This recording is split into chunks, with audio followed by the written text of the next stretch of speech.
Hello all, welcome and welcome back to my YouTube channel. मैं ज्योति कुमारी आज फिर आप लोगों के सामने जेआरएफ क्रैक करने की स्ट्रेटजी से रिलेटेड एक नई वीडियो के साथ हाजिर हूँ। वीडियो के मेन कंटेंट में जाने से पहले आप लोगों के साथ एक इम्पॉर्टेंट इन्फॉर्मेशन शेयर कर देना चाहती हूँ। एनटीए की वेबसाइट में एग्ज़ाम फॉर्म से रिलेटेड अब तक कोई अपडेट नहीं आई है। एग्ज़ाम फॉर्म मैक्सिमम चांस यही है कि अप्रैल के फर्स्ट वीक में आ जाएगी। ये बताने का मेरा मकसद आपके अंदर स्ट्रेस लेवल को बढ़ाने का नहीं है। ये बताना इसलिए ज़रूरी है क्योंकि आपको इतना पता होना चाहिए कि आपको एग्ज़ाम के प्रिपरेशन के लिए कितना टाइम मिल रहा है। ठीक है, अगर एग्ज़ाम फॉर्म अप्रैल के फर्स्ट वीक में आता है तो आपके पास एग्ज़ाम को प्रिपेयर करने के लिए या जेआरएफ क्रैक करने के लिए आपके पास जो टाइम है वो सिर्फ 2 मंथ का टाइम है। ठीक है, क्योंकि जून में एग्ज़ाम स्टार्ट हो जाएगा, क्योंकि अब कोई पैंडेमिक का टेंशन नहीं है, तो इस वजह से जून में फ़िक्स है कि एग्ज़ाम हो ही जाएगा। ठीक है, अगर बहुत चांसेस हुए तो जून के लास्ट वीक में होगा, लेकिन फिर भी आप इतना लेकर चलिए कि आपको प्रिपरेशन के लिए सिर्फ 2 मंथ मिलने वाला है। अब मैंने 2 मंथ बोल दिया है तो आप लोग इस चीज़ से घबराइए नहीं, क्योंकि पिछली वीडियो को जो मैंने अपलोड किया था उसमें जो कमेंट सेक्शन में जितने भी लर्नर थे सब में मतलब मैक्सिमम कमेंट जो था वो कॉमन था कि मैम स्ट्रेस बहुत हो रहा है, एग्ज़ाम के लिए प्रिपेयर कैसे करें। तो ठीक है, इस चीज़ के लिए मैं जो सजेस्ट कर रही हूँ आप बस उसे ध्यान से सुनिए। स्ट्रेस लेने की बिल्कुल भी ज़रूरत नहीं है। ठीक है, इस 2 मंथ को अच्छे से यूटिलाइज़ करना है, कैसे पढ़ना है, सब कुछ मैं आपको इस वीडियो में बताऊँगी। तो बस पेशेंस रखकर बातों को सुनिए। आज के इस वीडियो में क्या कुछ खास होने वाला है पहले इसको जान लेते हैं। आज जो मैं इस वीडियो में कवर करने वाली हूँ वो मैक्सिमम जो हैं वो प्रीवियस वीडियो में जो कमेंट सेक्शन में जो मुझसे क्वेश्चन पूछे गए हैं उसी को मैंने इंक्लूड किया है। तो मैं एक बार रीड आउट कर देती हूँ कि आज के वीडियो का मेन कंटेंट क्या होने वाला है। तो पहला क्वेश्चन जो है वो बुक सजेशन को लेकर, कि मतलब बुक कौन कौन सी पढ़ी है। मतलब मैंने सजेस्ट तो कर दिया था बुक, लेकिन शायद लर्नर अभी भी कंफ्यूज हैं कि बुक कौन सा ले रहा है। ठीक है, तो दूसरा क्वेश्चन जो है वो, खैर दूसरे क्वेश्चन को बाद में पढ़ते हैं। तीसरा जो क्वेश्चन है वो ये है कि मतलब बहुत सारे ऐसे लर्नर हैं हमारे साथ जुड़े हुए हैं जिनका नेट हो चुका है और वो जेआरएफ के लिए प्रिपेयर कर रहे हैं। ठीक है, तो उनके लिए भी सजेशन है। तो एक उनका क्वेश्चन हो गया है कि नेट हो चुका है, जेआरएफ के लिए प्रिपेयर कर रहे हैं, तो कैसे जेआरएफ के लिए प्रिपेयर करें। ठीक है, उसके लिए स्ट्रेटेजी बताएं। ठीक है, एक क्वेश्चन आया है कि पहली बार अटैम्प्ट दे रहे हैं और स्ट्रेस बहुत हो रहा है। ठीक है, इस टाइप के भी लर्नर हैं जो पहली बार अटैम्प्ट दे रहे हैं, उन्हें समझ में नहीं आ रहा है कि कैसा पेपर होने वाला है, लेवल ऑफ एग्जामिनेशन क्या है, मतलब टफ़ है, इजी है, मॉडरेट है, क्या है। तो इस टाइप के भी लर्नर हैं, उनका भी यही सवाल था। और नेक्स्ट क्वेश्चन है पेपर 1 के लिए, मतलब मैंने सजेस्ट किया था नव क्लासेस के लिए, तो वो लोग पूछ रहे हैं, मतलब लर्नर पूछ रहे हैं कि पेपर 1 के लिए नव क्लासेस चैनल को फॉलो करना है, मतलब यूट्यूब चैनल को फॉलो करना है नवदीप कौर मैम का, या फिर अनअकैडमी के फ्री क्लासेस को पढ़ना है।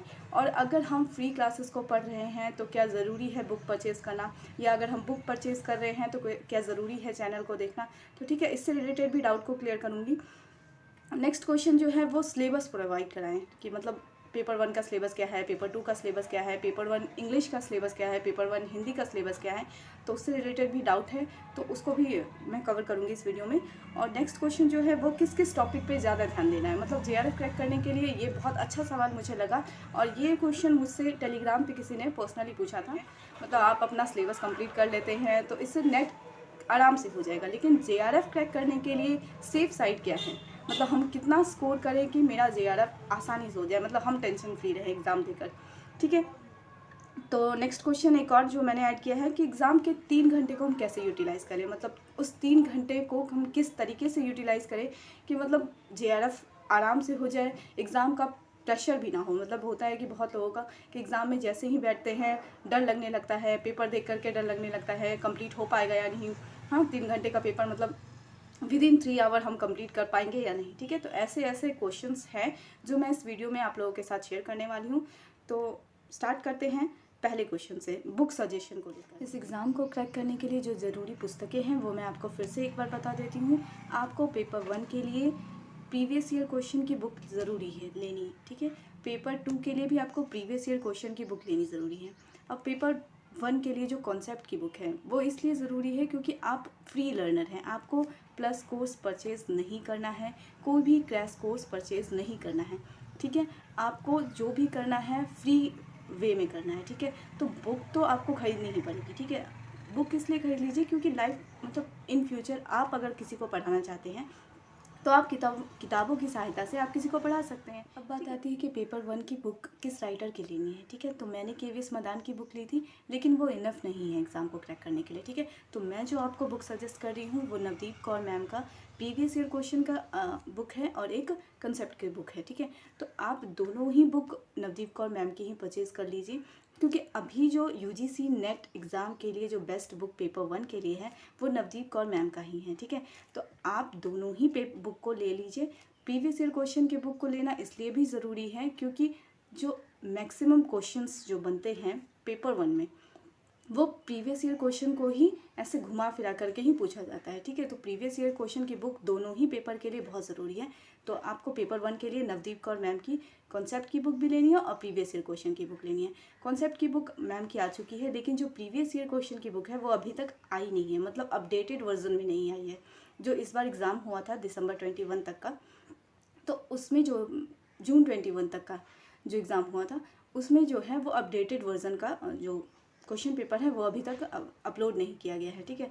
तो उसको अपलोड करने में टाइम लग रहा है, तो इसी वजह से अभी तक बुक लॉन्च नहीं हुई है, ठीक है। तो पेपर 1 के लिए बुक जो मैंने बता दी है। अब पेपर 2 के लिए जो मैं बता रही हूँ वो है उपकार की बुक जो है, उपकार की बुक आप ले सकते हैं या फिर गोविंद पांडे की जो बुक है वो आप ले सकते हैं, ठीक है। इन दोनों भी बुक में से कोई भी आप बुक ले सकते हैं। इसमें यूनिट 5 टू यूनिट 10 जो यूनिट है जो एनटीए के सिलेबस में गिवन है वो इसमें नहीं दे रखा है, ठीक है। तो आप ये सोचकर अगर इस बुक को खरीद रहे हैं कि आपका सारा यूनिट कवर हो जाएगा तो इस गलतफहमी में मत रहिएगा।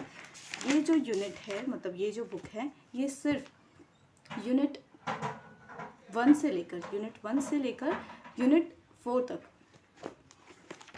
यूनिट 1 से लेकर यूनिट 4 तक इसमें कंप्लीट किया। तो यूनिट 10 कैसे कंप्लीट करना है, तो मैंने आपको इसके लिए सजेस्ट किया था कि आप मूल किताबों को पढ़ें।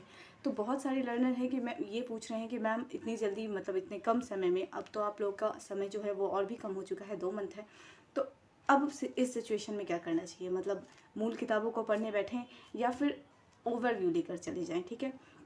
तो अभी मैं आप लोगों के लिए फ़िलहाल यही सजेस्ट करूँगी, क्योंकि 2 मंथ रह चुका है, तो इससे डरिए नहीं, ठीक है। अगर आप मूल किताबें पढ़ भी लेते हैं, ठीक है, मूल किताबें अगर आप पढ़ भी लेते हैं तो भी मैं ये कहूँगी कि आपके पास बाकी सिलेबस को भी कवर करना ज़रूरी है, ठीक है, क्योंकि टाइम कम है, बाकी सारी सिलेबस पे भी ध्यान देना ज़रूरी है।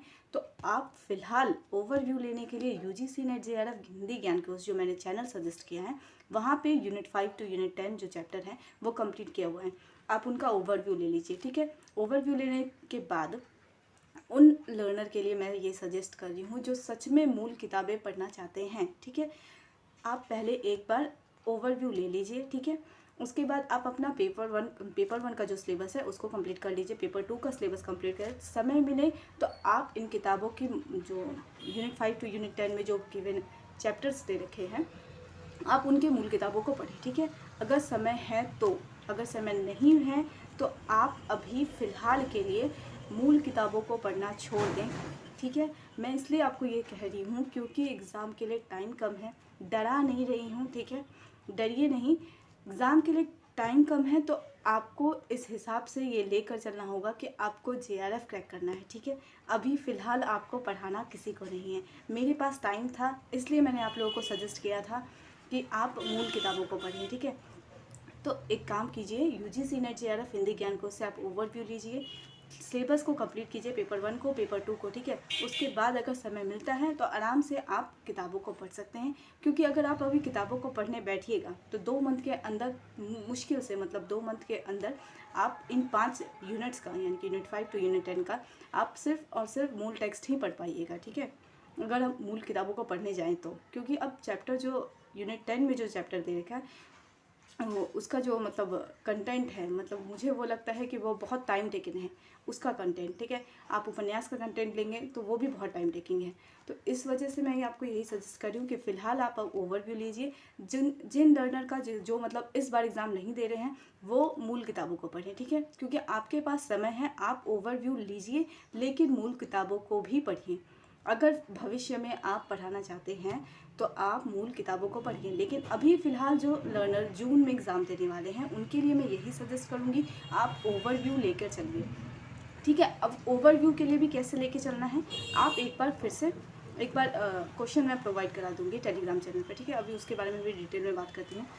आपको क्वेश्चन 21 का, यानी कि जो अभी जो लेटेस्ट क्वेश्चन जो आए हैं, आप उस क्वेश्चन को देखिए। उस क्वेश्चन में जो यूनिट 5 से यूनिट 10 के जो क्वेश्चन हैं वो किस टाइप के पूछे जा रहे हैं, ठीक है। एक तो मैंने आपको बता दिया था कि वो प्रीवियस वीडियो में एक क्वेश्चन मैंने आपको बता दिया था, ठीक है। तो उसी से रिलेटेड आप पहले ये सेलेक्ट कीजिए क्वेश्चन को कि यूनिट 5 टू यूनिट 10 आपके कौन कौन से क्वेश्चन आ रहे हैं, ठीक है। उन क्वेश्चन में देखिए कि अगर पात्र पूछे जा रहे हैं तो आपको इतना पता चल गया है कि यूनिट 5 टू यूनिट 10 जो है आपको पात्रों को ध्यान से देखना है, ठीक है। अगर कहानी की पंक्तियों को पूछा जा रहा है तो प्रमुख पंक्तियां जो मैंने आपको बताया चैनल, उस चैनल पे प्रमुख पंक्तियां भी दे रखी हैं, ठीक है। तो प्रमुख पंक्तियों को लेके चलिए, ठीक है।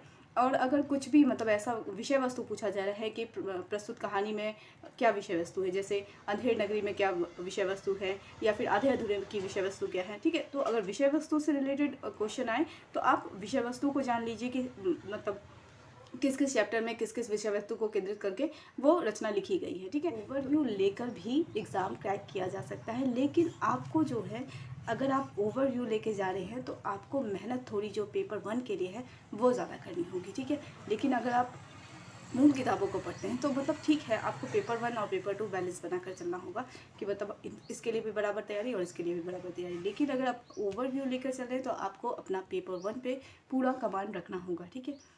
तो पहला क्वेश्चन जो था बुक सजेशन को लेकर, तो उसके लिए पेपर 1 के लिए नवदीप कौर मैम की प्रीवियस ईयर क्वेश्चन की बुक, नवदीप कौर मैम की कंसेप्ट की बुक, ठीक है। पेपर 1 के लिए हो गया। पेपर 2 के लिए उपकार की बुक लेनी है आपको, हिंदी साहित्य का इतिहास, ठीक है। इसमें उपकार की जो बुक है इसमें हिंदी साहित्य का इतिहास है, लेकिन हिंदी साहित्य का इतिहास से संबंधित जो भी प्रश्न पूछे जाते हैं वो मतलब अलग अलग पुस्तकों से पूछे जा रहे हैं, ठीक है। जैसे हिंदी साहित्य का इतिहास आचार्य रामचंद्र शुक्ल की पुस्तकों से मैक्सिमम क्वेश्चन जो है वहाँ से पूछे जाते हैं, मतलब साहित्यिक पुस्तकों से मैक्सिमम क्वेश्चन पूछे जाते हैं, ठीक है। तो इसमें जो है वो हिंदी साहित्य का इतिहास जो है वो काल विभाजन के दृष्टि से देखा जाए तो मतलब प्रवृत्तियों के हिसाब से इसमें डिटेल दे रखा है, ठीक है। कि मतलब आदिकाल की प्रवृत्ति क्या थी, प्रमुख रचनाएं कौन थी, प्रमुख पंक्तियाँ कौन थी और प्रमुख रचनाकार कौन थे, ठीक है। तो ये जो पुस्तक है मतलब जो पहले क्वेश्चन पूछे जाते हैं उस हिसाब से ठीक है, लेकिन अभी जो क्या हो रहा है कि आपको अलग अलग साहित्यिक पुस्तकें लेनी पड़ेगी। जैसे हिंदी साहित्य का इतिहास जो है आचार्य रामचंद्र शुक्ल का आपको लेना होगा, और एक और जो पुस्तक मैंने आपको सजेस्ट की थी वो हिंदी साहित्य की प्रवृत्तियाँ नंबर सिंह और हिंदी का गद्य साहित्य डॉक्टर रामचंद्र तिवारी। ये दोनों पुस्तकें तभी पढ़नी है जब आपके पास समय हो, ठीक है। अगर समय नहीं है तो इन दोनों पुस्तकों को लेने की अभी आवश्यकता नहीं है, लेकिन आप बाद में इसे लीजिएगा ज़रूर, ठीक है। तो ये दोनों पुस्तकें मैंने बता दी। पेपर 2 के लिए आपको उपकार की बुक लेनी है, हिंदी साहित्य का इतिहास आचार्य रामचंद्र शुक्ल की पुस्तक लेनी है और प्रीवियस ईयर क्वेश्चन की बुक लेनी है। ये 3 बुक काफ़ी है एग्ज़ाम को क्रैक करने के लिए, ठीक है। एग्ज़ाम का मतलब बुक तो मैंने बता दिया। अब जो मैं आपको बता रही हूँ कि वो पढ़ना कैसे, मतलब सिलेबस को 2 मंथ में कंप्लीट कैसे करना है, ठीक है। तो उसके लिए जो मैं स्ट्रेटेजी शेयर कर रही हूँ कि आप लोग अपना समय बर्बाद मत कीजिए, ठीक है। आप बहुत सारे लर्नर मुझसे कह रहे हैं कि मतलब मैम क्लास स्टार्ट कीजिए, मैम क्लास स्टार्ट कीजिए। क्लास स्टार्ट करने के लिए मुझे जो है वो समय चाहिए, ठीक है। कि मतलब क्लासेस के लिए पूरी ईमानदारी के साथ क्लास स्टार्ट करूं तभी बेहतर है। अगर मैं मतलब अपने कामों में बिजी रहूं और आपको मतलब सिलेबस ही टाइम से प्रोवाइड ना करा पाऊँ तो ऐसे क्लासेस का कोई मतलब नहीं है, ठीक है। तो क्लासेस के लिए मुझे थोड़ा समय दीजिए, ठीक है। और अभी फ़िलहाल जो मैं आपको सजेस्ट कर रही हूँ इस एग्ज़ाम के लिए, ठीक है, तो आप अपना समय बर्बाद मत कीजिए। प्रीवियस ईयर क्वेश्चन की दोनों बुक मतलब अभी तो फ़िलहाल नवदीप कौर मैम की नहीं आई हैं, तो प्रीवियस ईयर क्वेश्चन पेपर 2 की जो बुक है आप वो ले लीजिए। और ध्यान ये रखें कि पेपर 2 की जब आप कोई बुक लेते हैं प्रीवियस ईयर को, कोई भी लीजिए, प्रीवियस ईयर क्वेश्चन के लिए 1 के लिए भी अगर कोई ले रहा है, अगर आप नवदीप कौर मैम की नहीं लेना चाहते मैं तो वही सजेस्ट करूँगी कि आप वही लीजिए। जब भी लेते हैं एक्सप्लेनेशन वाला लीजिए। एक्सप्लेनेशन वाला लेना क्यों ज़रूरी है वो भी बताती हूँ। और मैंने कभी ये नहीं कहा है कि प्रीवियस ईयर क्वेश्चन डायरेक्ट पूछे जाते हैं, ठीक है। तो मतलब अगर आप ये सोच रहे हैं कि प्रीवियस ईयर क्वेश्चन को कर लेंगे तो प्रीवियस ईयर क्वेश्चन डायरेक्ट आ जाएगा, तो ऐसा नहीं है, ठीक है। प्रीवियस ईयर क्वेश्चन को करने का तरीका मैं आपको अभी बताती हूँ। तो सबसे पहले जो आपको करना है 2 मंथ का स्ट्रैटेजी लेके चलना है कि आपको 2 मंथ में अपना सिलेबस कंप्लीट करना है, ठीक है। तो 2 मंथ के सिलेबस में आप लेकर चलिए कि आपको पेपर 1 और पेपर 2 प्रीवियस ईयर क्वेश्चन जो है वो साथ साथ कंप्लीट करते जाना है। कि मतलब अगर आप कोई भी टाइम, आप एक टाइम टेबल सेट कर लीजिए, ठीक है। टाइम टेबल सेट करने से ये होगा कि आपको पता चल जाएगा कि मतलब कितना सिलेबस है, क्या सिलेबस है और आपको कितना टाइम चाहिए हर एक सिलेबस को कंप्लीट करने के लिए, ठीक है। तो प्रीवियस ईयर क्वेश्चन जो है वो आप साथ साथ करते जाइए और कॉन्सेप्ट भी है आप साथ साथ। आज के दूसरे सवाल को जो एक लर्नर ने पूछा है कि मतलब मैम नेट हो चुका है, जेआरएफ के लिए प्रिपेयर करना है। और ठीक है, उसी से रिलेटेड बहुत सारे लर्नर मतलब और भी लर्नर जो थे वो भी यही सवाल पूछ रहे हैं कि मतलब नेट हो चुका है और जेआरएफ के लिए स्ट्रैटेजी बताइए। ठीक है, तो उनके लिए मैं यही सजेस्ट करूँगी कि मतलब आपका नेट हो चुका है, जेआरएफ के लिए आप प्रिपेयर कर रहे हैं, तो आप जो मतलब आंसर शीट अपना जो डाउनलोड करते हैं, आप उसमें देखिए कि आपका मतलब जो क्वेश्चन गलत हो रहा है वो कौन सा पार्ट मैक्सिमम गलत हो। जैसे अगर आपका डीआई गलत हो रहा है तो ठीक है, तो आपको मतलब ये चीज़ लेके चलना होगा कि आपको अपने डीआई पे कमांड करना होगा। ठीक है, या आपका पैसेज गलत हो रहा है तो आपको पैसेज पे कमांड करना है। आपको पहले ये पता होना चाहिए कि आपका जो वीकर सेक्शन कौन सा है। ठीक है, कि रिस्पॉन्स सेट जब आप डाउनलोड करते हैं तो आपने इतना तो नोटिस किया होगा ना कि मतलब आपका गलत क्या हो रहा है। जैसे अगर, क्योंकि देखिए मैं आपको इसलिए ये कह रही हूँ क्योंकि हो सकता है कि आपका डीआई गलत हो रहा हो, तो डीआई का गलत होना मतलब आपका 5 क्वेश्चन यानी कि 5 क्वेश्चन कंटेनिंग 2 मार्क्स। ठीक है, 2 मार्क्स ईच 10 मार्क्स आपका टोटल हो गया। ठीक है, तो वहाँ से आपका 10 मार्क्स जो है वो आपका मतलब वो आपका जा रहा है। ठीक है, पैसेज अगर गलत हो रहा है तो वहाँ से आपका 5 मार्क्स मतलब 5 क्वेश्चन और 10 मार्क्स जा रहा है। ठीक है, तो ऐसे करते करते अगर आप मैच द कॉलम देखें तो आपको ये पता होना चाहिए कि आपका वीकर सेक्शन कौन सा है। ठीक है, तो आप अगर आप रिस्पॉन्स से डाउनलोड करते हैं तो आपको अगर ये सब चीज़ नोटिस किया हो तो आपको इस पर वर्क करने की ज़रूरत है। ठीक है, आपको डीआई प्रैक्टिस करने की ज़रूरत है। मैथमेटिकल रीजनिंग में कोई प्रॉब्लम हो रही है वहाँ देखिए कि शायद आपको उस पर वर्क करने की ज़रूरत है। प्रॉब्लम कहाँ आ रही है, मतलब पेपर 1 में प्रॉब्लम है या पेपर 2 में प्रॉब्लम है, आप ये देखिए कि मैक्सिमम क्वेश्चन आपका कहाँ गलत हो रहा है। अगर पेपर 2 में गलत हो रहा है ज़्यादा क्वेश्चन तो आपको पेपर 2 पे वर्क करने की ज़रूरत है। पेपर 1 पे गलत हो रहा है तो पेपर 1 पे वर्क करने की ज़रूरत है। ऐसे लर्नर जिनका नेट हो चुका है, 2 बार नेट हो चुका है, 3 बार नेट हो चुका है, जेआरएफ के लिए बार बार अपेयर कर रहे हैं इस एग्ज़ाम में, ठीक है, तो उनके लिए मैं यही सजेस्ट करूँगी कि आप अपना वीकर सेक्शन देखें। ठीक है, स्ट्रेस लेने की ज़रूरत नहीं है। मैं जानती हूँ एक बार एग्ज़ाम क्रैक करना और फिर उसी चीज़ को दोबारा पढ़ना बहुत मतलब पेनफुल होता है, पढ़ने का भी मन नहीं करता है। ठीक है, तो ऐसे लर्नर से मैं यही कहूँगी कि आप अपना वीकर सेक्शन जानें। ठीक है, कहाँ गलती हो रही है आप ये देखें।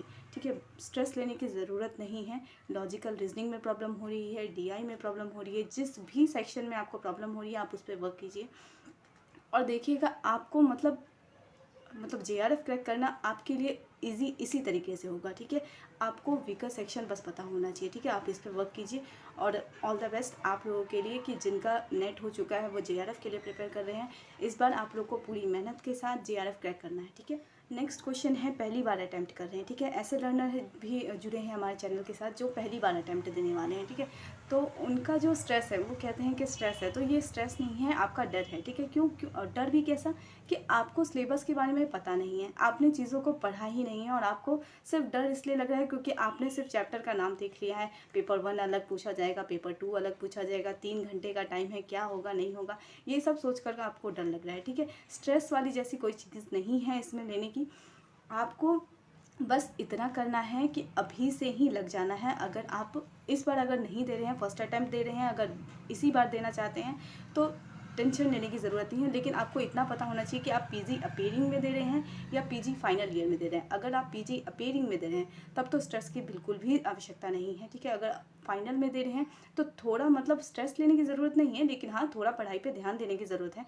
तो उसके लिए आप लोग क्या कीजिए कि सिलेबस को आप अच्छे से रीड आउट कीजिए। ठीक है, सिलेबस को देख लीजिए कि आपने मतलब आपको जो चैप्टर ज़्यादा इजी लगता है। ठीक है, जैसे आपको टीचिंग एप्टीट्यूड लग रहा है कि हाँ टीचिंग एप्टीट्यूड मतलब कुछ ऐसा पढ़ाने से रिलेटेड कुछ ऐसा होगा, तो आप लोग को जो चैप्टर इंटरेस्टिंग खुद से लग रहा है तो आप पहले उससे स्टार्ट कीजिए। ठीक है, तो जो चैप्टर आपको पढ़ने से ही ऐसा लग रहा है कि हाँ ये चैप्टर मुझे अच्छा लगेगा, आप उससे स्टार्ट कीजिएगा तो आपका इस पूरे एग्ज़ाम के सिलेबस में इंटरेस्ट बढ़ने लगेगा। ठीक है, तो धीरे धीरे आप उन्हीं चैप्टर को पहले स्टार्ट कीजिए जो आपको इजी लग रहा है। ठीक है, ऐसे करते करते उसके बाद लेवल हाई कीजिए। ठीक है, मतलब उसके बाद आप टीआई पे जाइए, आईसीटी पे बाद पे जाइए, ठीक है, हायर एजुकेशन पे बाद में जाइए। ठीक है, तो सबसे पहले आप स्टार्ट कीजिए, मतलब ऐसे ऐसे करके मतलब स्टार्ट कीजिए। ठीक है, पेपर 2 के लिए भी मैं आपको यही सजेस्ट करूँगी कि आप यूनिट 5 टू यूनिट 10 को स्टार्ट कीजिए। ठीक है, क्योंकि यूनिट 5 टू यूनिट 10 स्टार्ट करने से क्या होगा कि आपको कहानियों के बारे में पता चलेगा। ठीक है, तो अच्छी अच्छी कहानियाँ आप जब पढ़ेंगे तो आपको मज़ा आएगा। ठीक है, तो ऐसे ऐसे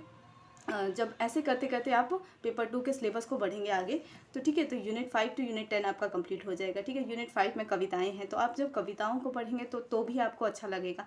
ठीक है, तो ऐसे करके आप सिलेबस कंप्लीट कर सकते हैं। यूनिट 1 टू यूनिट 4 जो है, अब वो आप बाद में कंप्लीट कीजिएगा। ठीक है, ये सजेशन मैं उन्हें दे रही हूँ जो पहली बार अटैम्प्ट दे रहे हैं। ठीक है, तो जो भी स्टूडेंट है, चाहे वो हिंदी लिटरेचर के हैं या फिर कोई भी सब्जेक्ट से रिलेटेड है, अगर आप पहली बार अटैम्प्ट दे रहे हैं तो ऐसे टॉपिक को पढ़िए जो आपको पढ़ के ही लग रहा है कि हाँ इसमें कुछ इंटरेस्टिंग होगा। ठीक है, ऐसे करने से ही आपको सिलेबस ईजी लगेगा, वरना आपको एकदम सिलेबस बोझ जैसा लगने लगेगा। ठीक है, तो बस आपके लिए यही सजेशन। नेक्स्ट क्वेश्चन है कि पेपर 1 के लिए नव क्लासेस यूट्यूब चैनल को फॉलो करें या अनअकैडमी के स्पेशल क्लासेस को देखें या फिर नवदीप कौर मैम की कंसेप्ट की बुक खरीदें। ठीक है, तो मैं आपको सिर्फ यही कहूँगी कि चैनल भी देखिए और बुक भी पढ़िए। बुक लेना इसलिए भी ज़रूरी है क्योंकि आप जब बुक लेते हैं तो आप जब खुद से कोई चीज़ पढ़ते हैं, खुद से कोई चीज़ अंडरलाइन करते हैं, तो वो चीज़ें ज़्यादा दिन तक दिमाग में रहती है। ठीक है, तो बुक तो लेनी बहुत ज़रूरी है। ठीक है, आप बाकी चीज़ें करें चाहे ना करें, बुक आप ज़रूर लीजिए। ठीक है, मैंने भी कॉन्सेप्ट की बुक ली थी, KVS मदान की। ठीक है, KVS मदान की बुक लेने के बावजूद भी मैंने अरिहंत की बुक ली थी। तो ठीक है, तो मैं दो बुक लेकर चल रही थी। दोनों बुक से पढ़ाई करने के बावजूद भी जब मैं क्वेश्चन नहीं कर पा रही हूँ, तब जाकर मैंने यूट्यूब चैनल फॉलो किया था। ठीक है, तो आपको मैं बेस्ट बुक सजेस्ट कर रही हूँ, नवदीप कौर मैम की कॉन्सेप्ट की बुक। ठीक है, तो उसमें मैक्सिमम सिलेबस जो है वो कंप्लीट किया हुआ है। ठीक है, आप पहले बुक कंप्लीट कर लीजिए, आपके पास अगर समय है, ठीक है, बुक कंप्लीट करने के बाद। ठीक है, लेकिन मुझे तो ऐसा लगता है कि मतलब मैम ने इतना कॉन्सेप्ट जो है, मतलब अपनी बुक में जो कॉन्सेप्ट दिया है वो इनफ है, आपको चैनल देखने की आवश्यकता ही नहीं पड़ेगी। ठीक है, तो आप कॉन्सेप्ट की बुक कर लीजिए और प्रीवियस ईयर क्वेश्चन की बुक कर लीजिए। समय मिलता है तो आप नव क्लासेस यूट्यूब चैनल को देखिए, अनअकैडमी की फ्री क्लासेस को देखिए। कंपलसरी नहीं है कि बुक लेने के बावजूद भी आपको चैनल देखना ही है। ठीक है, तो आप पहले बुक ले लीजिए, बुक को पढ़िए, बुक कंप्लीट होता है तभी चैनल को फॉलो कीजिए। हाँ, एक चीज़ मैं कहूँगी ज़रूर कि जब एग्ज़ाम स्टार्ट होता है तो नवदीप कौर मैम के चैनल पर 7 बजे, सुबह 7 बजे मॉक टेस्ट स्टार्ट होता है। ठीक है, जब एग्ज़ाम स्टार्ट होने लगता है तब उस टाइम। ठीक है, तो आप वो ज़रूर दीजिएगा। ठीक है, बाकी सारी चीज़ें आप करें या ना करें, मतलब कंसेप्ट वहाँ से पढ़ें या ना पढ़ें, लेकिन जितने भी चैनल पे जितने भी वीडियोस मॉक टेस्ट से रिलेटेड जो भी हैं वो आप ज़रूर दीजिए। ठीक है, कॉन्सेप्ट पढ़ने के बाद ये काम आपको तभी करना है जब आप कॉन्सेप्ट मतलब अपना कॉन्सेप्ट क्लियर कर लें, तभी आप कीजिएगा। ठीक है, कोई भी मतलब पेपर 2 के लिए भी मैं आपको यही सजेस्ट करूँगी कि जब आप अपना कॉन्सेप्ट पढ़ लेते हैं, सिलेबस कंप्लीट कर लेते हैं, तभी किसी चैनल को फॉलो कीजिए, तभी किसी मॉक टेस्ट को दीजिए। ठीक है, तो पेपर 1 के लिए यही सजेस्ट करूँगी कि अगर बुक नहीं परचेज़ कर रहे हैं, जो लोग बुक अफोर्ड नहीं कर सकते, ठीक है, वैसे तो बुक खरीदनी चाहिए, अगर नहीं कर सकते हैं बुक अफोर्ड, तो आप नव क्लासेस यूट्यूब चैनल को देखिए और अनअकैडमी की फ्री क्लासेस को देखिए। दोनों जगह सेम कंटेंट है।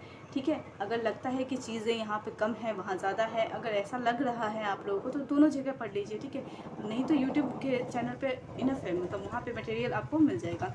मैराथन क्लासेस जो हैं, महा एपिसोड जो हैं, रिसर्च एप्टीट्यूड से रिलेटेड, इन्वायरमेंट, मतलब सारे यूनिट्स के महा एपिसोड तो आपको अवेलेबल हो जाएंगे। प्लेलिस्ट आप देख लीजिएगा नव क्लासेस पे, तो वहाँ आपको मिल जाएगा। ठीक है, अगर बुक अफोर्ड नहीं कर पा रहे हैं तो उनके लिए सजेशन है, आप वहाँ से अपना कॉन्सेप्ट क्लियर कर सकते हैं और मॉक टेस्ट भी वहीं से मिल जाएगा आपको। ठीक है, तो ये हो गया आपको मतलब पेपर 1 के लिए नव क्लासेस। ठीक है, तो ये वाले क्वेश्चन का आंसर हो गया कि आप बुक अगर खरीद रहे हैं तो बुक को कंप्लीट कीजिए, प्रीवियस ईयर क्वेश्चन को अच्छे से कीजिए। आप अगर ये 2 काम कर रहे हैं तो बहुत है, इनफ है। आपको सिर्फ मॉक टेस्ट देने के लिए चैनल को फॉलो करना है। ठीक है, बस।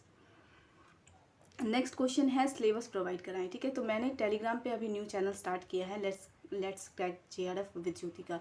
ठीक है, तो अभी मैंने मतलब कुछ स्टूडेंट्स को मतलब वो प्रीवियस वीडियो में कमेंट सेक्शन में पूछ रहे थे सिलेबस प्रोवाइड कराइए, तो मैंने उनके कमेंट का रिप्लाई भी दिया था।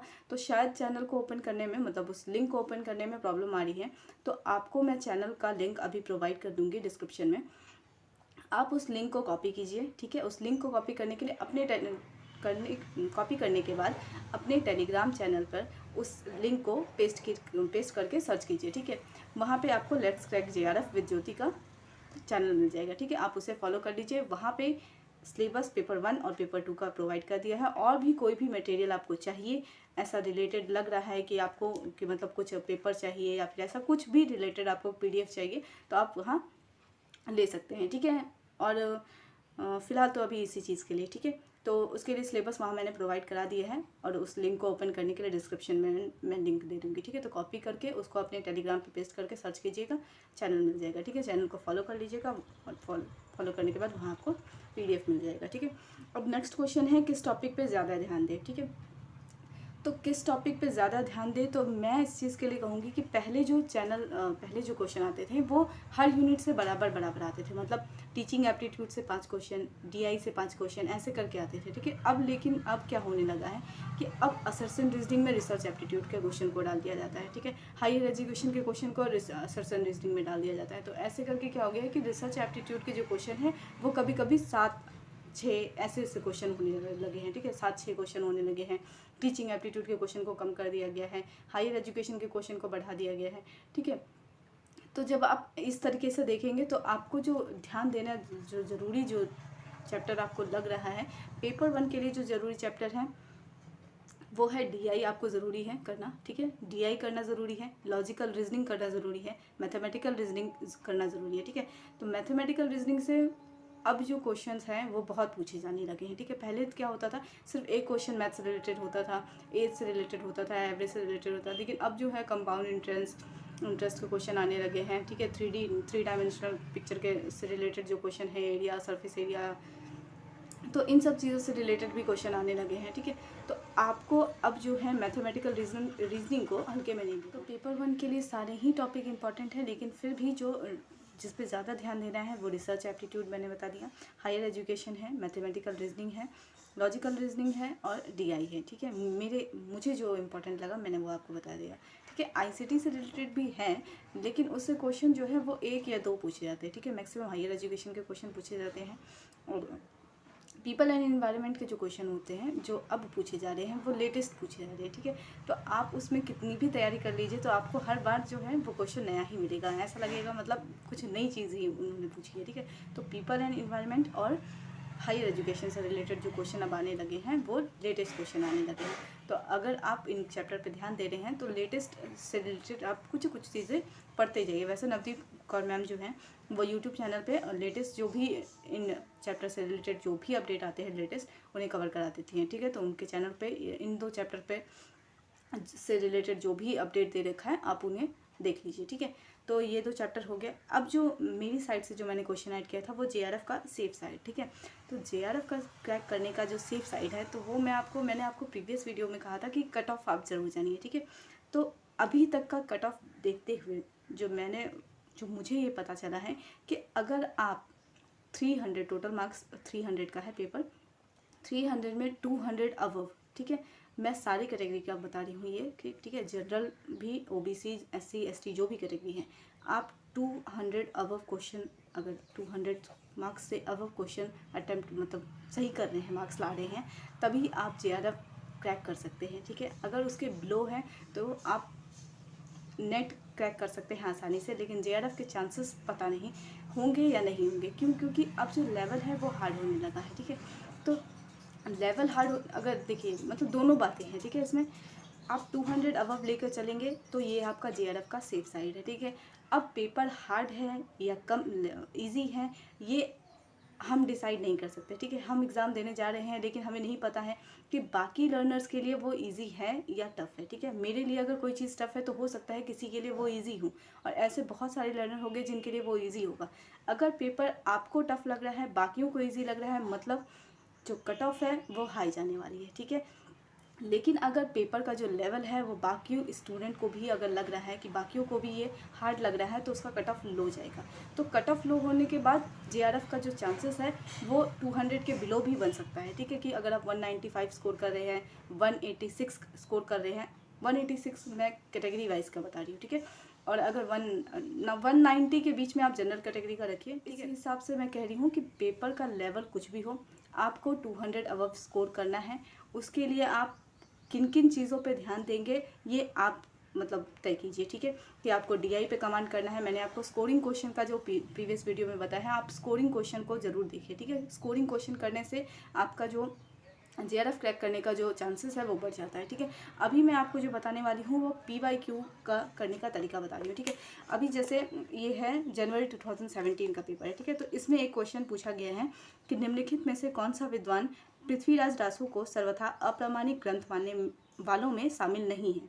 ठीक है, तो ऑप्शन दे रखा है रामचंद्र शुक्ल, मोहनलाल विष्णुलाल पांड्या, गौरीशंकर हीरानंद ओझा, डॉक्टर बुलेट। ठीक है, तो ये क्वेश्चन तो दे रखा है। अब हमें इसका आंसर पता है कि मोहनलाल विष्णुलाल पांड्या ने पृथ्वीराज रासो को अप्रामाणिक ग्रंथ माना है। ठीक है, लेकिन जब हम इसके एक्सप्लेनेशन को देखते हैं, ठीक है, एक्सप्लेनेशन को देखने पे तो जब आप इसके एक्सप्लेनेशन को देखेंगे तो प्रामाणिक मानने वालों की सूची अलग दे रखी है, अप्रामाणिक मानने वालों की सूची अलग दे रखी है, अर्ध प्रामाणिक मानने वालों की सूची अलग दे रखी है। तो इस तरीके से क्वेश्चन करने से क्या हुआ कि आपको इतना तो पता चल गया कि मोहनलाल विष्णुलाल पांड्या ने पृथ्वीराज रासो को अप्रामाणिक माना है, लेकिन प्रामाणिक किसने माना है ये आपको पता चल गया। तो प्रीवियस ईयर क्वेश्चन जब आप करते हैं तो सिर्फ जो क्वेश्चन पूछा गया है सिर्फ उसी को मत देखिए कि उसी को याद किए जा रहे हैं, उसी को याद किए जा रहे हैं। जो नीचे जो एक्सप्लेनेशन दे रखा है आप उस पर ज़्यादा ध्यान दीजिए। ठीक है, जब आप एक्सप्लेनेशन को करते हैं तो ऊपर वाले क्वेश्चन को आप अपने आप ही अटेम्प्ट करते चले जाइएगा। ठीक है, और उसके बाद जो भी रिलेटेड, जैसे अगर एक क्वेश्चन और भी है इसी से रिलेटेड कि ईसा की किस शताब्दी में अपभ्रंश का व्यवहार लोक भाषा के अर्थ में होने लगा। ठीक है, तो आंसर इसमें दे रखा है 11वीं शताब्दी। ठीक है, तो उसी से रिलेटेड मतलब एक कोटेशन आचार्य रामचंद्र शुक्ल का दे रखा है। तो एक्सप्लेनेशन का जो करने का जो मैं बता रही हूँ कि प्रीवियस ईयर क्वेश्चन एक्सप्लेनेशन के साथ करने का तरीका आपके लिए बेनिफिट क्यों होगा कि आपको एक क्वेश्चन तो हो चुका है लेकिन उसके साथ आपको आचार्य रामचंद्र शुक्ल का एडिशनल क्वेश्चन याद करने का मौका मिल गया। ठीक है, तो इस तरीके से करने से क्या होगा कि आपको मैक्सिमम चीज़ें पता चलती जाएंगी। तो जब मैं कहती हूँ कि मैच द कॉलम जो है वो प्रीवियस ईयर क्वेश्चन से रिलेटेड आता है, तो इसका कहने का मतलब ये नहीं कि प्रीवियस ईयर क्वेश्चन डायरेक्ट पूछे जाते हैं। तो जब आप ये एक्सप्लेनेशन वाले क्वेश्चन को करने लगते हैं, ठीक है, तो इससे क्या होता है कि आपको ये पता चल गया कि अच्छा इस राइटर ने ये भी लिखा है, अच्छा इस राइटर ने ये भी लिखा है। ठीक है, तो भले ही जो क्वेश्चन पूछा गया है वो रचना ना पूछी जाए, उसी रचनाकार की कोई और रचना पूछी जाए, तो एक्सप्लेनेशन करने से आपको ये पता चल जाएगा। और जब वही क्वेश्चन जब मैच द कॉलम में आएगा तो कम से कम रचनाकार तो आपको पता है ना कि ये इसी रचनाकार की ये रचना है। ठीक है, तो इस हिसाब से करने से आपको क्वेश्चन वहाँ लगेंगे कि आपको नोन क्वेश्चन मिले हैं। ठीक है, प्रीवियस ईयर क्वेश्चन कभी डायरेक्ट रिपीट नहीं होते, इतने सारे क्वेश्चन हैं वो क्यों प्रीवियस ईयर क्वेश्चन को रिपीट करेंगे। ठीक है, तो अब तो शिफ्ट भी बढ़ने लगे हैं, अब तो कम ही चांस लेकर चलिए कि previous year question direct repeat होंगे। ठीक है, तो प्रीवियस ईयर क्वेश्चन करते वक्त आप एक्सप्लेनेशन को ज़रूर देखें और एक्सप्लेनेशन पर ही ज़्यादा ध्यान दीजिए, उसी हिसाब से कीजिए। ठीक है, जो अनुक्रम लगाने वाले जो प्रश्न आते हैं उसको जब हम करते हैं तो हम सिर्फ जो मतलब 4 दे रखे होते हैं, 4 को अनुक्रम में लगाना होता है। ठीक है, तो जैसे विद्यानिवास मिश्र के 4 रचना को ले लिया और उसको अनुक्रम में लगाना है। ठीक है, तो सिर्फ हम उसी 4 को फोकस करते हैं, हम बाकी जो एक्सप्लेनेशन में दे रखा है हम उसको देखते ही नहीं हैं। तो जब आप उसको देखने लगते हैं, जैसे अभी तो ढूंढ पाना मुश्किल है, लेकिन जब हम उस क्वेश्चन को लेकर चलेंगे तो मतलब क्या है कि मतलब जैसे विद्यानिवास मिश्र के बाकी सारी रचनाओं को अगर हम लेके चलें उसको ट्रिक के साथ याद करना स्टार्ट कर दीजिए आप। ठीक है, कि इतनी सारी रचना है, आप कैसे याद करेंगे, अनुक्रम में कैसे लगाएंगे, डेट्स नहीं याद करनी है आपको। ठीक है, क्योंकि डेट्स याद करने के चक्कर में रहेंगे तो डेट्स कन्फ्यूज़ करती है। ठीक है, आप कितना डेट्स याद रख पाएंगे आप। ठीक है, रचनाकारों का मतलब जो मेन साहित्यिक पुस्तकें हैं उनका रचनाकाल पूछा जाता है तो आप उनका डेट्स भले याद करके रखिए कि हिंदी साहित्य का आधा इतिहास कब लिखा गया है।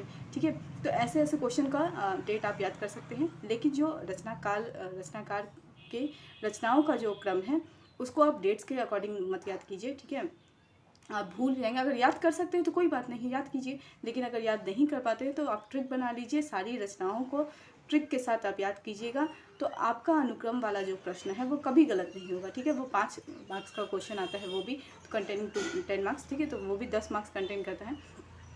तो आप ऐसे ही प्रीवियस ईयर क्वेश्चन को कीजिएगा, तभी आपको पेपर लगेगा कि इजी है। ठीक है, वरना आपको अगर आप सिर्फ क्वेश्चन जो गिवन है, जो आया है, सिर्फ अगर उसी को पढ़ के जा रहे हैं, उसी को पढ़े जा रहे हैं, उसी को याद किए जा रहे हैं, तो आपको कुछ नॉलेज मतलब एक्स्ट्रा नॉलेज कुछ नहीं मिल रहा है। नॉलेज तो मिल रहा है लेकिन एक्स्ट्रा नॉलेज कुछ नहीं मिल रहा है। तो प्रीवियस ईयर क्वेश्चन का करने का तरीका यही है कि आपको एक्सप्लेनेशन को देखना है। ठीक है, तो एक्सप्लेनेशन पे ज़्यादा ध्यान दीजिए प्रीवियस ईयर क्वेश्चन को करते वक्त, पेपर 1 के लिए भी और पेपर 2 के लिए। नेक्स्ट क्वेश्चन है एग्ज़ाम के 3 घंटे को कैसे यूटिलाइज़ करें। ठीक है, तो 3 घंटे का पेपर होता है, हमें पता है 3 घंटे का पेपर होता है। ठीक है, पेपर 1 का पेपर 2 का पेपर दोनों ही कंबाइन में आता है, मतलब कोई गैप नहीं होता बीच में, आपको दोनों ही पेपर एक साथ करना होता है। ठीक है, पहले क्या होता था कि पेपर वन का जो है, अगर इंग्लिश मीडियम में लिया है या हिंदी में आप कर रहे हैं, तो उसके लिए क्या होता था कि मतलब पेपर इंग्लिश में अपेयर हो रहा है और अगर आपको हिंदी जानना है तो आपको स्विच करना पड़ता था। ठीक है, अब से स्टार्ट हो चुका है ये कि आपको दोनों ही, मतलब पेपर वन का इंग्लिश में भी और हिंदी में ही दोनों ही ट्रांसलेशन जो है वो सामने ही दिखेगा। मतलब स्क्रीन पे आपको स्विच करने की ज़रूरत नहीं होगी कि मतलब इंग्लिश टू हिंदी कर रहे हैं, हिंदी टू इंग्लिश कर रहे हैं। ठीक है, तो ये करने की ज़रूरत नहीं होगी। तो ये आपके लिए एक मतलब प्लस पॉइंट है कि आपका टाइम इस चीज़ में मतलब वेस्ट नहीं होगा। ठीक है, कभी कभी ऐसा होता है कि इंग्लिश का कुछ वर्ड ऐसा है जो समझ में नहीं आ रहा है, या हिंदी का कोई ऐसा वर्ड पूछ लिया है जो हमें समझ में नहीं आ रहा। ठीक है, कभी कभी ऐसा होता है कि मतलब आप, अच्छा ठीक है, एक और चीज़ यहाँ पे ऐड करूँगी मैं कि मतलब पेपर वन जो है वो बहुत लोग हिंदी माध्यम से कर रहे हैं, मतलब शिक्षण अभिवृद्धि मतलब इस तरीके से कर रहे हैं। ठीक है, तो मतलब मैंने पेपर वन इंग्लिश में किया था, तो कॉन्सेप्ट भी मैंने इंग्लिश में समझा था। तो उसके लिए यही है कि नवदीप कौर की जो मैम की जो बुक है, वो कॉन्सेप्ट की बुक वो इंग्लिश में है। ठीक है, तो अब बाकी स्टूडेंट्स जो हिंदी में पेपर वन करना चाह रहे हैं उनके लिए कौन सी बुक सजेस्ट करूं। ठीक है, तो मुझे फ़िलहाल कोई बुक नहीं पता है। आपको अगर कोई सजेस्ट कर रहा है, आप पहले उस कंसेप्ट की बुक को देखिए, उसमें कंटेंट अगर आपको लग रहा है कि सारे चैप्टर को कवर किया जा रहा है और लेटेस्ट मतलब वो बुक होनी चाहिए। ठीक है, तो जैसे अभी किसी ने कमेंट सेक्शन में ही पूछा था कि दृष्टि की बुक कैसी रहेगी। ठीक है, तो दृष्टि की बुक अच्छी रहती है, लेकिन फिर भी आप देख लीजिए, क्योंकि मैं अभी ऐसे कोई भी नहीं बता सकती कि हिंदी के लिए कौन सा बेस्ट है बुक। आप स्टोर में जाकर के पूछ लीजिएगा तो वो खुद ही आपको सजेस्ट कर देंगे। वैसे दृष्टि की बुक अच्छी ही होती है।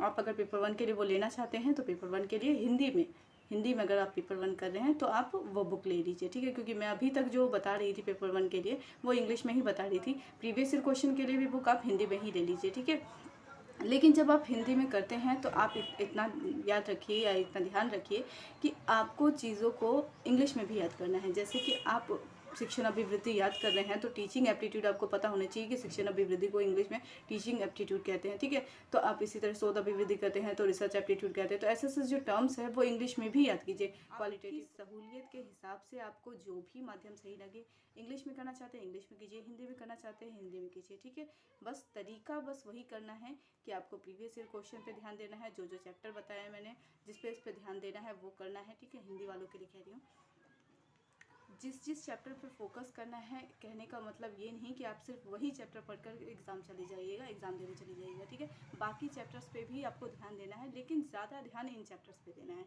ठीक है, और जो क्या कह रही थी मैं, एग्ज़ाम के 3 घंटे को कैसे यूटिलाइज़ करें। ठीक है, तो एग्ज़ाम में जो स्क्रीन पे है वो दोनों ही पेपर, मतलब दोनों ही ट्रांसलेशन सामने ही रहता है। ठीक है, तो आपको स्विच करने की ज़रूरत नहीं है। पहले स्विच करना पड़ता था, मैंने किया था दिसंबर 19 में, इस बार तो नहीं था, तो इस बार सामने ही दिख रहा था पेपर, तो इसके लिए टेंशन फ्री थी मैं कि मतलब स्विच करने में कभी कभी क्या होता है कि मतलब ज़्यादा छेड़छाड़ करने से कंप्यूटर में तो फिर प्रॉब्लम बढ़ जाती है। ठीक है, तो अच्छा, पेपर वन के लिए तो ये टेंशन खत्म हो गई कि मतलब इंग्लिश में पहले पेपर आता था, स्विच करने के लिए हिंदी में जाना पड़ता था, तो अब तो दोनों स्क्रीन पे विजिबल होते हैं। ठीक है, यानी कि हिंदी भी और इंग्लिश भी।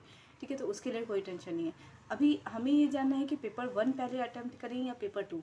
दोनों ही बार मैंने पेपर टू अटैम्प्ट पहले किया था। ठीक है, पेपर टू अटैम्प्ट करने से सिर्फ यही होता है कि आपका जो मैक्सिमम क्वेश्चन जो होता है वो पेपर टू कंटेन करता है। ठीक है, पेपर टू में टोटल 100 क्वेश्चन होते हैं और पेपर वन में 50 क्वेश्चन होते हैं।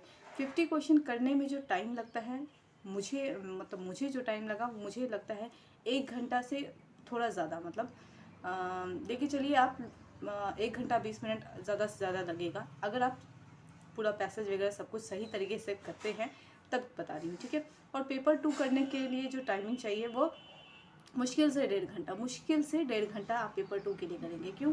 क्योंकि पेपर टू में जो है आपको कुछ सॉल्व नहीं करना है। ठीक है, आपको आया तो सही है, आप टिक करते जाइएगा, नहीं आ रहा है आप उसको छोड़ सकते हैं, छोड़ना लेकिन नहीं है पेपर को, क्योंकि इसमें नेगेटिव मार्किंग है नहीं। ठीक है, पेपर टू आपको नेट का जो एग्ज़ाम होता है वो नेगेटिव मार्किंग नहीं होता है, तो सारे क्वेश्चन आपको अटैम्प्ट करने हैं, आपको आए चाहे ना आए, आप तुक्का मार दीजिए उसमें, उस क्वेश्चन में।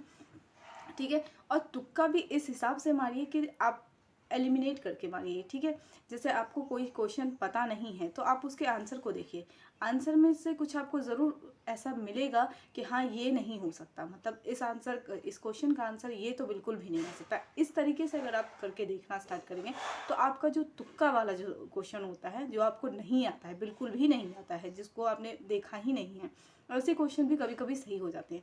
तो उसको करने का भी तरीका है। आप जब ऑप्शन के थ्रू जाइएगा तो आपको मतलब कुछ ना कुछ ऐसा होगा कि आपको लगेगा कि हाँ ये है, प्रवृत्तियों के हिसाब से लगेगा या फिर कुछ भी तरीके से आपको ज़रूर लगेगा कि वो क्वेश्चन का आंसर ये हो सकता है। ठीक है, तो ऐसे क्वेश्चन भी सही होते हैं एग्ज़ाम में। तो जिसको कहते हैं कि तुक्का मार दिया तो सही हो गया, तो ठीक है, ऐसे क्वेश्चन भी दिमाग से ही लगाए जाते हैं। कोई मतलब आपके पास वो नहीं है कि हाँ आपने हाथ चलाया और मतलब कुछ बन गया, ऐसा नहीं है। ठीक है, तो मैंने क्या कहा कि पेपर 2 जो मैं पहले अटेम्प्ट करती थी, ठीक है, तो पेपर 2 जब आप पहले अटेम्प्ट करते हैं तो इससे क्या होगा कि एक तो आपके अंदर वो मतलब पॉजिटिविटी आएगी कि हाँ आपने मैक्सिमम क्वेश्चन को कंप्लीट कर लिया है, और आपको ये पता चल जाएगा कि पेपर जो है वो इजी है या हार्ड है। अगर हार्ड है तो पेपर को आप पेपर 2 को कर चुके हैं, तो अब आपको इतना पता चल गया कि पेपर 2 का क्वेश्चन बहुत हार्ड था, तो आपको पेपर 1 का जो क्वेश्चन है उसमें बहुत ज़्यादा मतलब अपना दिमाग लगाना होगा। ठीक है, आपको उस पर ज़्यादा मेहनत करनी होगी, आपको पैसेज को यूँ ही नहीं छोड़ देना है पेपर 1 के पैसेज को। ठीक है, तो आपको उस पर ध्यान देना होगा। तो जैसे ही आपका पेपर 2 कंप्लीट हो जाता है, 1.5 घंटे के अंदर ही वो कंप्लीट हो जाएगा, और उससे ज़्यादा टाइम आपको लेना ही नहीं है। ठीक है, और लगेगा ही नहीं, पहली बात तो यही है कि लगेगा ही नहीं उससे ज़्यादा टाइम। अगर उससे ज़्यादा टाइम लग रहा है तो फिर आप मतलब चीज़ों को ठीक से या तो नहीं कर पा रहे हैं या समझ नहीं रहे हैं, ऐसा कोई प्रॉब्लम आप लोग के साथ हो सकता है। तो ठीक है, तो कोशिश कीजिएगा उसको 1.5 घंटे के अंदर ही कंप्लीट करेगा, आराम से पेपर हो जाता है। 3 घंटा काफ़ी है, मुझे अपने विषय के लिए 3 घंटा काफ़ी लग रहा है कि उस पूरे पेपर को मतलब उस पूरे टाइम को मैं अपने पेपर के लिए यूटिलाइज़ अच्छे तरीके से कर पा रही हूँ। ठीक है, पेपर 2 कंप्लीट होने के बाद आप पेपर 1 में जाइए, पेपर 1 क्वेश्चन को सॉल्व कीजिए और कोशिश कीजिए कि समझकर करने के लिए। ठीक है, ये नहीं कि हाँ अब बस हो रहा है, पेपर सॉल्व हो रहा है, बस जल्दी से छुटकारा पाना है पेपर 1 के लिए, ऐसा बिल्कुल मत कीजिए। कभी कभी ऐसा होता है कि जब हम मतलब एग्ज़ाम, ऐसे भी अगर आप सब्जेक्टिव टाइप में भी देखिएगा, तो जब एग्ज़ाम का स्टार्टिंग जो होता है हम बहुत अच्छे से लिखते हैं। ठीक है, हम बहुत स्टार्टिंग से अच्छे से सुंदर सुंदर राइटिंग में लिखते हैं, लेकिन जैसे ही एंड होने लगता है हमारा मतलब हम लिखना जो मतलब हमारा मतलब ऐसा रहता है कि हाँ बस पेपर दे करके अब निकलना है। तो ऐसा नहीं कीजिएगा। पेपर 1 अगर मैं बाद में करने को कह रही हूँ तो इसलिए कह रही हूँ कि आपको उसके लिए टाइम चाहिए, आपके ऊपर प्रेशर नहीं होना चाहिए कि हाँ मुझे अभी पेपर 2 भी करना है, ऐसा नहीं करना। ठीक है, पेपर 2 से आप टेंशन फ्री हैं, आपको पेपर 1 सिर्फ करना है। ठीक है, तो पेपर 1 के लिए आप टाइमिंग सेकेंड टाइम ही रखिए, मतलब पेपर 2 पहले कंप्लीट कर लीजिए, पेपर 1 बाद में कीजिए, आराम से कीजिए। असर्शन रीजनिंग के क्वेश्चन को ध्यान से पढ़िए। ठीक है, पेपर 1 के असर्शन रीजनिंग क्वेश्चन को ध्यान से पढ़िए। नहीं समझ में आ रहा है, कुछ ना कुछ ऐसा होगा ही, मतलब अगर आप ढंग से कॉन्सेप्ट को पढ़ के जाएंगे तो बहुत कम ही चांसेस ऐसा होगा कि आप उस चीज़ को मिसअंडरस्टैंड कर पाएंगे। ठीक है, वरना आपको अच्छे से ही समझ में आ जाएगा वो चीज़। तो इसके लिए बस यही है, पैसेज को ध्यान से पढ़िए। ठीक है, तो टाइमिंग जो आपको बाकी जो बच रहा है 1.5 घंटा, उसको आपको पूरा 50 क्वेश्चन पेपर 1 के लिए लगाना है। ठीक है, 100 क्वेश्चन के लिए 1.5 घंटा और बाकी 50 क्वेश्चन के लिए 1.5 घंटा। ठीक है, इधर तो पेपर 2 का इजी रहेगा, तो आपके अंदर खुद ही एनर्जी रहेगा कि हाँ बस हमको अच्छे से करना है, बस मेरे को मतलब ये पेपर कंप्लीट करना है अच्छे से। ठीक है, लेकिन अगर टफ रहा तो आपको पूरा मतलब उस पर फोकस करना है। ठीक है, तो यही है मतलब उस 3 घंटे को अच्छे से इसी तरीके से आप यूटिलाइज़ कीजिएगा, और बिल्कुल भी प्रेशर के साथ मत एग्ज़ाम को दीजिए। ठीक है, एग्ज़ाम ये मतलब ये जो एग्ज़ाम है आपको जॉब नहीं दिला रहा है। ठीक है, कहीं भी अभी आप ये सोचकर अगर ये कर रहे हैं कि मतलब ये एग्ज़ाम आपको कहीं जॉब मतलब जॉब हो जाएगी इस एग्ज़ाम को क्रैक करने के बाद, तो इस तरीके का प्रेशर जॉब वाले एग्ज़ाम के लिए होता है। ठीक है, तो आप एग्ज़ाम के लिए प्रेशर मत लीजिए। ठीक है, ये आपके सिर्फ एलिजिबिलिटी क्राइटेरिया को एक फुलफ़िल करता है। ठीक है, कि आप नेट क्वालिफाई कर लीजिएगा या JRF क्वालिफाई कर लीजिएगा तो PhD के लिए आप अप्लाई कर सकते हैं। ठीक है, उसके मतलब PhD के एंट्रेंस से आपको छूट मिल जाती है। ठीक है, लेकिन इंटरव्यू तो वहाँ पे भी देना पड़ता है। तो इस चीज़ के लिए प्रेशर दे करके कभी भी एग्ज़ाम को मत दीजिए। ठीक है, आराम से स्ट्रेस फ्री होकर के एग्ज़ाम दीजिए। ठीक है, और एक और जो क्वेश्चन जो रह गया था वो ये कि बहुत लोग व्हाट्सअप नंबर मांग रहे हैं। ठीक है, कि मैम मतलब बात करनी है तो व्हाट्सअप नंबर चाहिए, ऐसा कुछ। ठीक है, तो फ़िलहाल मुझे ऐसा लगता है कि जो क्वेश्चन आपके हैं मतलब जो जेन्युइन क्वेश्चन है, मुझे पता है आप लोग जो पूछना चाहते हैं वो पढ़ाई से रिलेटेड ही पूछना चाहते हैं, तो अगर आप अपने सवालों को कमेंट सेक्शन में ही पूछेंगे तो उससे क्या होगा कि बाकी स्टूडेंट्स जो मतलब मेरे रिप्लाई का वेट करते रहते हैं उनके लिए इजी हो जाएगा, ठीक है। अगर मैंने आपके सवालों का जवाब दे दिया तो हो सकता है उनकी भी यही प्रॉब्लम होगी, ठीक है। तो ऐसे बहुत सारे स्टूडेंट हैं जिनकी सेम प्रॉब्लम है। नेट क्वालिफाइड हो गया है, जेआरएफ निकालना है, पहली बार एग्ज़ाम दे रहे हैं, स्ट्रेस बहुत है, सिलेबस कहाँ से मिलेगा, सब कुछ मतलब ऐसा मुझे ऐसा लग रहा है कि सब कुछ कॉमन कॉमन कॉमन क्वेश्चन आ रहे हैं। तो इससे क्या होगा कि मतलब अगर कमेंट सेक्शन ही स्टूडेंट अगर पढ़ना स्टार्ट कर दें तो उनकी आधी जो समस्या हैं अगर जो वो पूछना चाहते हैं तो वो वहीं सॉल्व हो जाएगी। और बाकी जो रिलेटेड क्वेश्चन होगा मैं ऐसे ही मतलब वीडियो ऐसे ही चलता रहेगा। आपके डाउट्स जो भी रिगार्डिंग इससे रिलेटेड अगर आज भी इस वीडियो के ज़रिए अगर आपके डाउट्स को मतलब क्लियर नहीं हो पाते हैं या फिर भी कुछ कमी रह जाती है इस वीडियो में और आपको लगता है कि ये चीज़ कवर होनी चाहिए या इस टॉपिक पे बात नहीं की है मैंने, तो आप कमेंट सेक्शन में पूछ सकते हैं, ठीक है। उससे क्या होगा ताकि जब मैं नेक्स्ट वीडियो अपलोड करूँगी तो उसमें आपके क्वेश्चन को आपके सवालों को ऐड करूँगी, ठीक है। नाम किसी का डिक्लेयर इसलिए नहीं करती हूँ क्योंकि सब स्टूडेंट है और सबकी प्रॉब्लम एक जैसी है, ठीक है। तो इस चीज़ के लिए मैं कह रही हूँ। अब फिलहाल नंबर के लिए तो अभी मैं कुछ कह नहीं सकती कि मतलब कुछ चीज़ों को हैंडल करने के लिए मुझे भी अभी टाइम चाहिए, ठीक है। तो हाँ, ये ज़रूर आप सजेस्ट कीजिए मतलब अगर आप चाहते हैं कि ग्रुप अगर बनना चाहिए, टेलीग्राम पे ग्रुप बनना चाहिए इस चीज़ के लिए, क्योंकि मैंने जो ग्रुप बनाया है उसमें सिर्फ और सिर्फ मैं सब कुछ सेंड कर सकती हूँ, मतलब मैं पीडीएफ आपको प्रोवाइड कर सकती हूँ। वहाँ पे चैटिंग जैसा कोई सिस्टम नहीं है। तो अगर आप चाहते हैं कि टेलीग्राम ग्रुप बने तो कमेंट सेक्शन में आप लोग रिस्पॉन्स दीजिएगा इस चीज़ के लिए, तो फिर उस चीज़ के बारे में सोचूंगी मैं और फिर आप वहाँ से मुझे पर्सनली मतलब मैसेज कर सकते हैं, ठीक है। तो नंबर के लिए तो मैं अभी नहीं कुछ बता पाऊँगी, लेकिन हाँ आप टेलीग्राम चैनल पे ग्रुप अगर चाहते हैं तो उसके लिए कमेंट सेक्शन में आप लोग इस चीज़ के बारे में बताइए। अगर आपको ज़रूरत महसूस होती है कि हाँ ग्रुप की ज़रूरत है, बाकी सारे स्टूडेंट के साथ डिस्कस करने की ज़रूरत है या मुझसे पर्सनली बात करने की ज़रूरत है तो उसी के थ्रू आप कर सकते हैं, ठीक है। तो मतलब ग्रुप होगा तो आप मुझे पर्सनली डीएम भी कर सकते हैं, ठीक है। तो इस चीज़ के लिए यही है और तो कोई बात नहीं रह गई है। फिर भी अगर कोई चीज़ अगर रह गई है इस वीडियो में कवर होने के लिए तो आपको लगता है कि कमी रह गई है इस वीडियो में, नेक्स्ट वीडियो जो मैं बनाऊंगी उस वो भी इसी से रिलेटेड ही होगा, जेआरएफ क्रैक करने की स्ट्रेटेजी से रिलेटेड ही होगा। तो देखती हूँ मैं कुछ कंटेंट को भी कवर करवाने की कोशिश करूँगी, मतलब कंटेंट इन द सेंस की सिलेबस नहीं, ठीक है, कंटेंट इन द सेंस की पढ़ने का तरीका, ठीक है। इससे रिलेटेड ही वीडियो अपलोड करूँगी फ़िलहाल मैं, ठीक है। तो आप लोग को जो भी डाउट है, जो भी इससे रिलेटेड समस्याएं हैं, आप कमेंट सेक्शन में लिखिए और मैं उसका सॉल्यूशन अगर लगेगा कि वहीं देने लायक है तो वहीं दे दूँगी, नहीं तो नेक्स्ट वीडियो में इंक्लूड कर दूँगी, ठीक है। तो आज के लिए बस इतना ही। Thank you so much.